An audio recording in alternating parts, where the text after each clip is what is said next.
नमस्कार, वैशूज किचनमध्ये आपल्या सर्वांचं खूप खूप मनापासून स्वागत आहे। आज टिफिन सिरीजचा एपिसोड नंबर 42 घेऊन आलेलो आहोत तुमच्यासाठी खास असा, आणि त्याच्यामध्ये बनवणार आहोत कॉर्न चीज पॉकेट्स। खूप साधी सिंपल रेसिपी आहे, खूप चीजी आहे, खूप टेस्टी लागते, डिलिशियस लागते खूपच। त्यासाठी काय केलेलं आहे, हे कॉर्न घेतलेले आहेत, कॉर्न बॉईल केलेले आहेत, थोडंसं मीठ वगैरे टाकून आपण कुकरमध्ये बॉईल करून घेतलेले आहेत। त्यातले थोडेसे कॉर्न घेतलेले आहेत एका बाउलमध्ये ट्रान्सफर करून, आणि त्याच्यानंतर मस्त ते कॉर्न बॉईल झाल्यानंतर थंड आल्यानंतर थोडेसे आपण त्याचं म्हणजे ते सोलून वगैरे घ्यायचे, याचे दाणे वेगळे करायचे आहेत। यानंतर याच्यामध्ये टाकायचं आहे भरपूर असं बारीक चिरलेलं पनीरचे क्यूब्स, एकदम छोटे छोटे फाईनली चॉप केलेले आहेत पनीरचे क्यूब्स।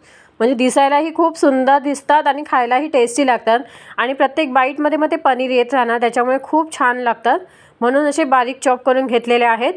त्यानंतर चिली फ्लेक्स टाकलेला आहे 1 चमचाभर, याच्यामध्ये ऑरेगॅनो 1 छोटा चमचा।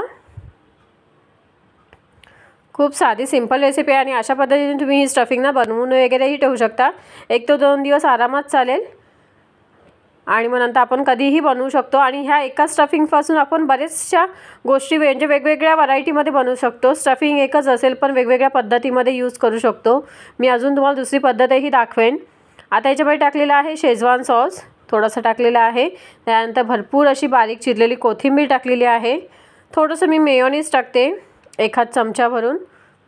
मी मस्त असं एकाच ह्या स्टफिंगपासून अजून 1 ते 2 व्हरायटी बनवेन बघा। म्हणजे आता स्टफिंग भरपूरशी आहे, त्याच्यामुळे थोडंसं अजून काही ॲड केलं ना की ती अजून स्टफिंग वाढत जाणार, त्याच्यामुळे आपण अजून व्हरायटी बनवू शकतो। त्यामुळे मी याच्यापासून अजून बनवेन आणि त्या तुमच्याशी शेअरही करेन।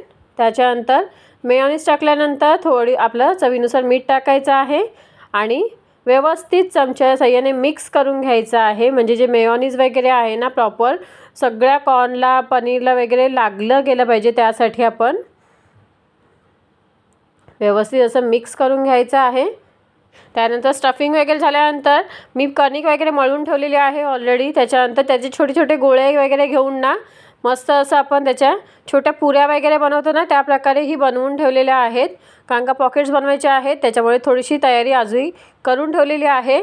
त्यानंतर आता बघा याच्यामध्ये सगळं व्यवस्थित मिक्स करून झालं ना की याच्यामध्ये मी टाकणार आहे 1 छोटी वाटी भरून एवढं आपलं मॉझरेला चीज।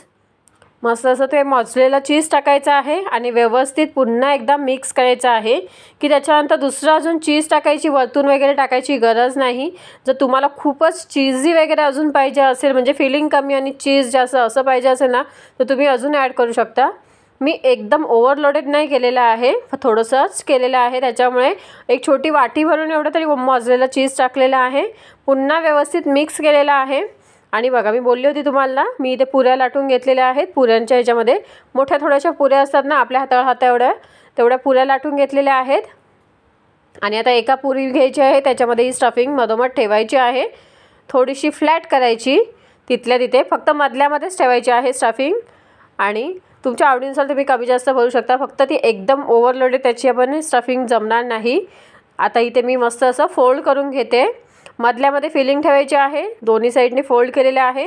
बाकीच्या 2 ज्या कडा आहेत त्याही अशा पद्धतीने फोल्ड करून घ्यायच्या आहेत, जेणेकरून मस्त असे पॉकेट्स इथे तयार होतील।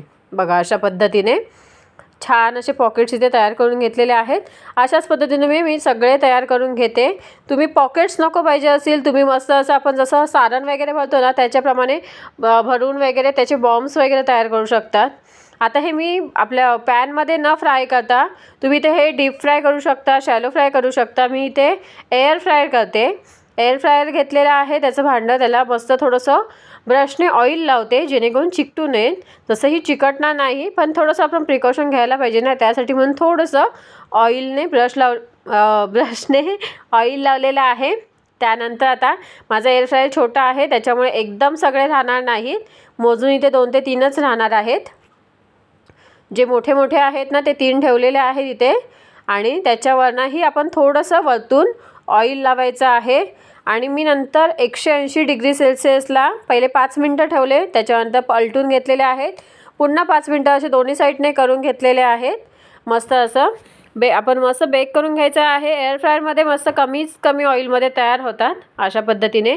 आणि त्याच्यानंतर ते काढून घेतले, दुसरे का तयार केले। अशा पद्धतीने मी इथे सगळे तयार करून घेतलेले आहेत एअर फ्रायरमध्ये। मस्त असे बघा आणि क्रिस्पी झालेले आहेत खूप मस्त। बाहेरचं जे कवर आहे ना खूप छान क्रिस्पी झालेलं आहे। तुम्हाला पाहिजे तुम्ही डीप फ्रायही करू शकता। आणि ते मी सगळे प्लेटमध्ये काढून घेते आणि तुम्हाला मी मस्त फोडूनही दाखवते। आतमधून मस्त असं चीज बॉल निघतं। अजून तर हे गरमच आहे, त्याच्यामुळे मस्त असं बाहेरचं आवरण क्रिस्पी आणि आतून मस्त असं चीजी असं फिलिंग आहे आपली। बघा इथे मी तोडून दाखवते तुम्हाला। थोडंसं गरम आहे, चटके बसत आहेत हाताला। बघा चीज बॉल छान निघतं आहे, मस्त असं स्टफिंग भरपूर अशी आहे। मस्त वरतून कवर क्रिस्पी तयार झालेला आहे। आणि हे तुम्ही असं आता टिफिनमध्ये भरू शकता। मी टिफिनमध्येही दाखवलेलं आहे। मस्त असा टिफिन सिरीजचा एपिसोड नंबर 42 इथे कंप्लीट झालेला आहे। कॉर्न चीज पॉकेट्स। तुम्हाला कसा वाटला आजचा हा व्हिडिओ? आजची ही रेसिपी आय होप तुम्हाला आवडली असेल। व्हिडिओ आवडल्यास, रेसिपी आवडल्यास व्हिडिओला नक्कीच लाईक, शेअर आणि सबस्क्राईब करायला विसरू नका। थँक्यू।